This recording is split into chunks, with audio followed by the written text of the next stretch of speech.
da Liberal, o pessoal... Tinha que ter o pessoal da Liberal. Já estão esculhambando com a gente aqui, pô. O torcedor não manda... esculhamba com a gente. O torcedor manda alguns vídeos de vocês lá, dando palpite, não sei o quê. Pô, vocês são velhos no futebol, vocês sabem que repar é 50-50, não tem favoritismo. Falaram que a gente não tinha nem time e tudo mais. Respeitar, irmão. O jogador deles deu piadinha no último jogo que eles ganharam em casa. Meu irmão, a camisa do Paysandu pesa, nesse momento pesa, então tem que respeitar o torcedor do Paysandu. É o clube que é conhecido nacionalmente, tem duas Série B, tem Libertadores, tem participação em Libertadores, se tem um time que tem que respeitar vocês da imprensa é o Paysandu, porque sempre levou o nome do Pará, onde passou, em momentos decisivos, é o time que mais participou de Série B, então, meu irmão, tem que respeitar. Agradeço ao nosso torcedor que veio, e quem não conseguir ingresso na Curuzu, torce de casa, que vai ser de suma importância. Me desculpa, Rossi, tu me desculpa, Rossi, tu me desculpa. Ah, claro, pô, claro. Tu vai lá com a gente? Claro. Tu vai com a gente lá, vai lá com a gente, vai lá com a gente. Vai resenha com a gente. Tati, libera o Rossi pra ir lá com a gente. De Menezes da Rádio Clube. Claudinei, lá o que você chegou na coletiva, eu dizia o seguinte: Claudinei, o Paysandu tem um problema sério, a ligação direta, essa bola bate e volta. E desde o primeiro jogo, ao seu comando contra a equipe do Botafogo, eu vi que isso foi ajustado. Claro que uma hora ou outra tem que acontecer, mas a gente já vê um Paysandu trabalhando essa saída de bola. Os zagueiros, hoje isso aconteceu bastante. E nesse jogo de hoje, eu acredito que você fez esse ajuste, né? Povoou o meio de campo, acabou anulando a criação do Remo.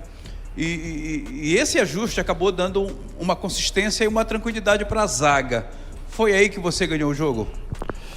Boa noite a todos. Assim, a gente, como eu falei, você fazer a bola longa não é errado. Errado é você fazer a bola longa por fazer. Então a gente criou algumas estratégias, né? A gente sabe que o Garcês tem um jogo aéreo muito bom, né? Então no primeiro tempo a gente estava, ele com o Marcelinho, que é um pouco mais baixo, a gente procurou, quando tinha que fazer a bola longa, buscar o Garcês, né? Principalmente no tiro de meta. E quando a gente tinha que parar a bola, a gente procura trocar passe, a gente procura ter as opções de passe, né? Não é só a gente querer jogar, a gente tem que ter mecanismo para jogar. Então a gente tentou fazer em alguns momentos, obviamente a gente não conseguiu, como você falou, né? Coisa do jogo. E assim, na realidade, a gente tirou um meio campista para esse jogo, né? A gente tirou um volante, eu joguei jogo com 3 volantes e o Rossi na frente ali. A gente tirou, então ficar com o Rossi como meia, mas aí, como você falou, a gente botou 2 volantes lado a lado, né? Então a gente... às vezes perdeu um pouquinho de pressão na bola, para não estar jogando no 4-1, jogando no 4-4-2, mas em compensação no nosso campo a gente foi bem agudo, assim, bem agressivo para roubar a bola. A gente teve ações muito rápidas para roubar a bola e transitar quando tinha que transitar, e tendo ali o Rossi para achar o passe, tendo Garcês e Marlon no primeiro tempo, depois da entrada do Vini, os outros meninos que entraram, o Wendel, né, para a gente não perder essa ofensividade. Então a gente fez sim um ajuste em cima do adversário, como eu falei, a gente tem que procurar jogar sempre de acordo com os adversários. E eu acho que a estratégia foi vencedora, né? Quando a gente fala em cima de vitória é fácil, mas não só pela vitória. Eu acho que a atuação nossa, eu acho que a gente esteve mais perto de fazer esse segundo e terceiro gol do que o Remo de fazer o primeiro. Eu acho que foi claro isso, assim, o Gabriel trabalhou, acho que no segundo tempo, uma cabeçada que ele defendeu ali, enquanto o Marcelo Angel fez defesas muito importantes. A gente teve, se não me engano, 21 finalizações, 7 na direção do gol, acho que um número alto de finalizações dentro da área, né? A gente teve bastante volume. Não tivemos a posse de bola, né? Mas a posse de bola... Se posse de bola fosse bom, empatava 0-0, quem tivesse mais posse de bola saia com 2 pontos. Não é isso que acontece. Então a gente controlou bem o jogo, tivemos as melhores situações de fazer os gols. Eu acho que merecemos ter feito mais gols. Segundo jogo sem sofrer gols, né? Na sequência, 2 jogos, 2 vitórias, 2 vitórias por 1-0. A última mais sofrida, hoje podia ser um pouco mais tranquilo em termos de fazer mais gols, que a gente teve mais chances claras até do que no último jogo. Mas assim, é clássico, né? A gente tem que respeitar o adversário, não é porque a gente ganhou que a gente tem que vir aqui e tripudiar e falar qualquer coisa diferente. A gente tem que respeitar o adversário, foi um grande jogo. E pra mim, assim, o mais marcante do jogo hoje é você ver o teu time na lanterna do campeonato e a torcida comparecer como compareceu, né? Isso aí não tem preço, cara. Isso é um patrimônio que o clube tem, que não tem preço. Eu acho que em poucos lugares do Brasil a gente veria isso. Torcedor com seu time na lanterna, sair de casa, vir aqui, lotar o lado B, que é o nosso, né? Lado B. Lotar o lado B. Então isso aí é fantástico, agradecer ao torcedor pelo incentivo, pelo apoio, pelo espetáculo que deu, muito bonito. As duas fizeram um belo espetáculo, mas a nossa saiu mais feliz hoje, graças a Deus, e tomara que não tenha tido nenhum episódio de violência fora do estádio aí. Assim, o Repá é fora da curva, né, gente? Eu não tenho que falar desse clássico, eu falar é fácil, né, mas eu trabalhei com o Ailton Ferraz aqui. Na época o Caxiaro trabalhava no Remo, o Ailton jogou no Remo, o Ailton jogou Grenal, jogou Fla-Flu, jogou, sei lá, só jogou em grandes times do Brasil. Ele falou que nunca viu nada igual ao Repar. Então, se o Ailton falou isso, né? Quem sou eu para falar diferente, que não joguei tantos clássicos assim. Então, com certeza é um clássico diferente. A gente, graças a Deus, venceu. Nosso torcedor está feliz aí, vai poder curtir o sábado e o domingo com a camisa do Paysandu na rua comemorando. Agora, quando você perdeu o Benítez, você colocou o Diogo Oliveira. Mas as características dos dois são diferentes. Só que o Diogo, para mim, acabou surpreendendo, porque ele é aquele cara de ficar na área, de proteger bola e servir os companheiros. Ele acabou brigando, sendo um volante, atacante, tudo. Você esperava toda essa vibração dele, tendo esse espírito guerreiro para você? É o que a gente está pedindo para todos os atletas. Desde a minha chegada, eu acho que os treinamentos têm sido muito competitivos, o pessoal o tempo todo botando o pé na bola, como a gente fala, né, procurando roubar a bola. Tanto que o Diogo não suportou o jogo, ele saiu, né? Ele entrou e saiu, porque ele não aguentou. Realmente esse é um pouco da característica, mas o Diogo é um cara que já jogou até de extremo, então ele é um cara que está acostumado a retornar quando precisa, já jogou como extremo já. Mas a função de 9 ali, às vezes o Rossi voltava, às vezes tinha que voltar para ajudar o Rossi, para revezar ali nessa marcação do volante deles, é Luan, né? Acho que é Luan o volante, né? A marcação do Luan, ele revezava com o Rossi ali. E ajudou bastante, cara. Se doou bastante, tanto que ele não suportou até o final do jogo. A gente tem que fazer a troca, o Wendel também entrou muito bem. Assim, cara, o espírito nosso assim tá muito bom, cara. Tá todo mundo correndo, se dedicando, se ajudando em campo, né? Estamos sendo companheiros de verdade, né? Você vê que um companheiro erra, outro não reclama, corre, rouba a bola de volta, a gente continua buscando o nosso objetivo, que é a vitória. Eu acho que o caminho para o sucesso é esse, a gente vai procurar manter esse bom caminho, com humildade, pés no chão, né? Ganhamos 2 jogos, ganhamos um clássico, ótimo. Só que tem que trabalhar bem a semana que vem. Segunda-feira tem um jogo que não vai ser fácil com a Ferroviária. É o que eu falo, ninguém aqui vai me dar facilidade, não, vai ser difícil. Ganhamos 2 jogos por 1-0, 2 jogos difíceis, e pode ser que tenha jogo difícil até o final, mas se até o final a gente for vencendo por 1-0 com dificuldade, tá ótimo. Claudinei, boa noite, Júnior Cunha do SBT. O Paysandu em 2 jogos contigo, não sofreu gol e foi muito intenso no ataque, fazendo 2 gols. O que mudou desde a tua chegada para o Paysandu ser um time mais seguro defensivamente e ter uma consistência maior no ataque? Assim, é o jeito que eu penso em futebol, assim, não sei que mudou, não mudou, eu não sei como é que era antes, eu não estava aqui no dia a dia, né? Mas eu vejo futebol assim, com muita intensidade, eu vejo o time com volume, assim, tem várias formas de você ver o futebol, né? As pessoas acham que o futebol bonito é só o do Manchester City, né? O Liverpool é legal também, o Atlético de Madrid é legal, o Bayern de Munique é legal, né? Não tem só um jeito de fazer futebol. Então você reproduzir o Manchester City, reproduzir o Barcelona do Guardiola, o PSG do Luiz Henrique, é muito mais difícil que eu vou produzir um time intenso como o Liverpool, como o Bayern de Munique, que toda hora está cruzando, preenchendo a área.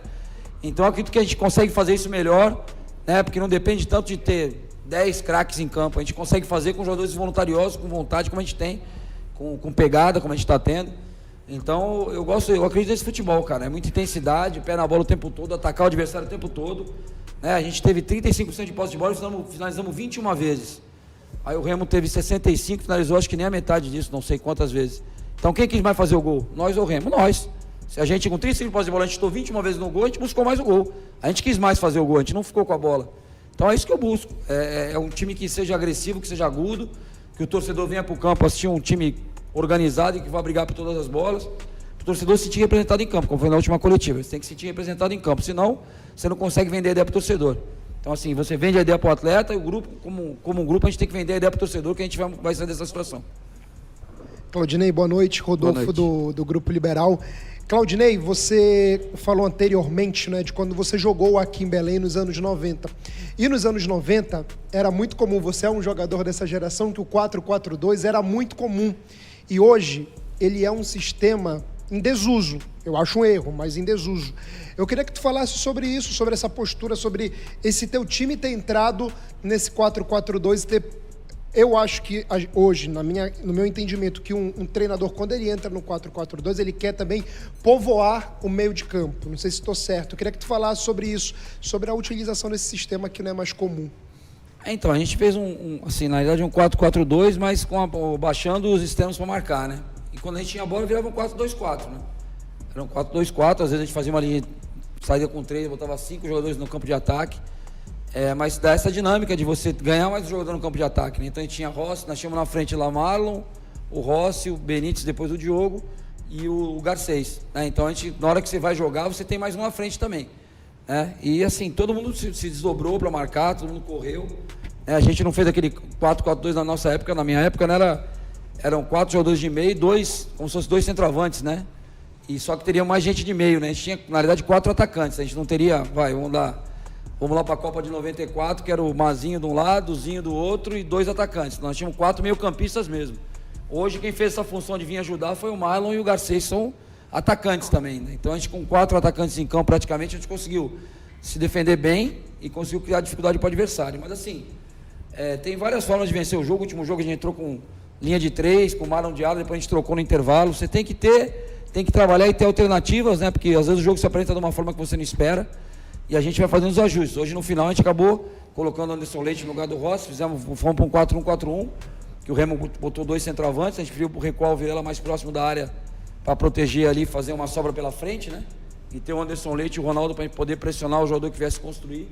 Então a gente vai tendo a leitura do jogo, vai criando alternativas, mas assim, tudo passa pelos atletas, né? A execução é deles, né? A gente dá o caminho, a gente orienta, só que se o atleta não comprar a ideia, se não executar, não adianta nada. Todo treinador tem boas ideias, né? Então o mérito maior, sempre eu falo, é dos jogadores, né? A gente só dá o caminho, o mérito é deles que seguiram o caminho e fizeram bem feito. Claudinei, um outro ponto é que quando o jogador ele chega, ele fala muito sobre o Repá, mas eu digo que ele só consegue entender o que é jogar aqui em Belém, jogar um clássico, estando, participando, olhando como são as torcidas. Eu queria que tu falasse sobre a tua preleção, porque tu conhece o que é o Repá. Quando tu foi jogador, tu defendeu o outro lado, como a gente fala aqui da avenida, né? E tu jogou o Repá, tu conhece o Repá, tu sabe o que é o Repá. O Repá nunca mudou, ele nunca vai mudar. Daqui 200 anos ele vai ser o Repá. Isso foi utilizado na tua pré-eleição? O que tu falou para esses jogadores? Não, assim, alguns aqui já entendem a importância do Repá, já viveram, né? Outros que não viveram, eu passei mais ou menos o que eu falei, né? Da grandeza do jogo. E principalmente, assim, o dia de amanhã, né? O que eu falei para eles foi isso. A gente vai definir nos próximos 90, 100 minutos como é que vai ser o domingo dos nossos filhos, da nossa esposa. Se a gente vai poder pegar o filho e a esposa ir no shopping, no cinema e almoçar. Ou se a gente vai ter que ficar com eles em casa porque perdeu o clássico e não tem como sair. Então, assim, é isso que eu falei para eles, né? Se é para ficar o nosso filho em casa, que fique o filho deles, que fique a esposa deles, né? Sem querer o mal de ninguém, mas a realidade é essa aqui, né? Se a gente perdesse o clássico, eu não ia sair de casa amanhã, fazer o que na rua? Só vai se aborrecer. E eles da mesma forma. Então, eles... O Latam Fest está de cara nova. Agora você tem o poder de escolher oportunidades, mas assim, com toda humildade, eu acho que a vitória foi merecida. Eu acho que o empate seria injusto, uma derrota seria um absurdo. Eu achei que a vitória foi merecida. Respeito a opinião de todos aí. Parece que o treinador do Remo falou que o time deles é muito melhor tecnicamente. Palmas para ele. E o nosso time ganhou o jogo, não tem problema nenhum. Boa noite, Claudinei. Parabéns pela vitória.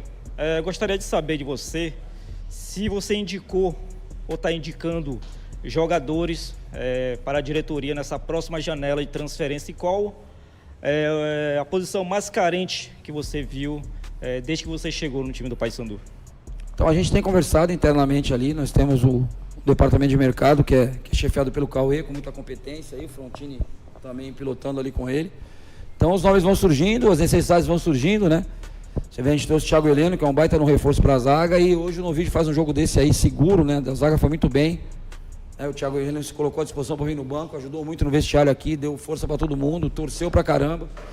Então, assim, a gente tem que reforçar sem desmerecer quem está aqui. Então, por isso que a gente não tem que falar de posições, né? A gente está vendo atletas de todas as posições. Lógico que hoje o gol para a gente não é uma carência, nós temos 3 grandes goleiros. A lateral, você vê, a gente tinha 2 laterais, hoje não temos nenhum. Nós jogamos um clássico sem lateral, né? Com um jogador improvisado, que foi muito bem o Luan. Então, assim, a gente tem que ter calma, tem que ter equilíbrio, a gente vai tentar fazer movimentação no mercado. Nesse primeiro momento, como eu falei, a gente trouxe jogadores que a gente já conhecia, trouxe o Anderson Leite, trouxe Denner, trouxemos o Vini, que eu tinha jogado contra o Vini quando ele estava no Cianorte, o próprio Garcês, que a gente já conhecia. Então a gente foi no que a gente já conhecia, sabia o perfil, e agora a gente vai tentar, na próxima janela, fazer uma movimentação para tentar reforçar ainda mais. Eu acho que todos os times vão tentar reforçar a gente também, só que a gente tem que ter cuidado, não adianta a gente externar aqui posição A, B, porque nós estamos vindo de 2 vitórias, nós vamos tirar às vezes a moral de um atleta que está jogando bem, vai achar que vai trazer por causa dele ou para o lugar dele. Então vamos ter calma, internamente a gente discute as posições, mas estamos movimentando o mercado sim, vamos ver se a gente consegue trazer mais algumas peças. Claudinei, boa noite. Ronaldo Santos, canal RS Live Esportes. Parabéns pela vitória. E eu queria te fazer uma pergunta a respeito de um atleta que está sendo muito falado positivamente pelos torcedores das redes sociais, aqui também no próprio estádio. Eu queria que você falasse um pouco sobre o Maurício Garcês, que teve uma atuação muito importante hoje, né? Conseguiu ali ser muito importante na parte ofensiva do Paysandu, e o quanto que atletas dessa característica podem somar agora para esse momento positivo que o Paysandu está passando na temporada. Obrigado. Obrigado pela pergunta. Sim, atletas que tem um para um bom é o que faz a diferença no futebol hoje, né? No futebol, os times estão sempre muito bem organizados defensivamente. Então, esse atleta do desequilíbrio, o atleta que tem o drible, ele faz toda a diferença, né? Tanto para um lado quanto para o outro. Então, o Garcês é um cara que tem essa característica, então a gente também tem que procurar montar a equipe de uma forma que favoreça o Garcês, que ele possa receber a bola. Antes você tem um Garcês aí, ele não pegar na bola o jogo inteiro. Então, a gente procurou criar mecanismos que ele tivesse mais chance de receber a bola no 1 para 1, né? Fazer 1 para 1 contra o lateral adversário, ficou em amplitude máxima ali, com o pé na linha, para tentar receber essa bola e ir para cima. E teve, sim, o percentual de duelos que ele venceu foi muito grande no jogo de hoje, muito alto. E a gente fica feliz que ele tenha ido bem. É um cara que estava sem ritmo, não vinha jogando no Juventude, mas foi muito bem no Brusque, razoavelmente bem no Avaí, razoavelmente bem no Curitiba, né? E está precisando desse espaço aí para ele recuperar o grande futebol dele. E a gente está confiando muito que vai ser aqui no Paysandu. E queira Deus que seja, que ele consiga ter mais atuações assim. Vai nos ajudar muito. Esse jogador do drible é um jogador que todo treinador quer, todo treinador busca, né? Graças a Deus, como eu falei, esse movimento aí do mercado do Cauê e do Frontino, eles conseguiram captar esse atleta e trazer para nos ajudar. Claudinei, ontem teve uma palestra, né, de um profissional da Polícia Militar, do BOP, que é o nosso batalhão de operações especiais aqui do Pará. Por que foi feita essa palestra? O que vocês queriam? O que vocês buscavam? Tanto que conseguiram esse resultado positivo. Valeu, obrigado e até a próxima, Claudinei. Valeu, meu amigo. Não, teve uma palestra com o Paulo, na verdade, do Rio de Janeiro, né?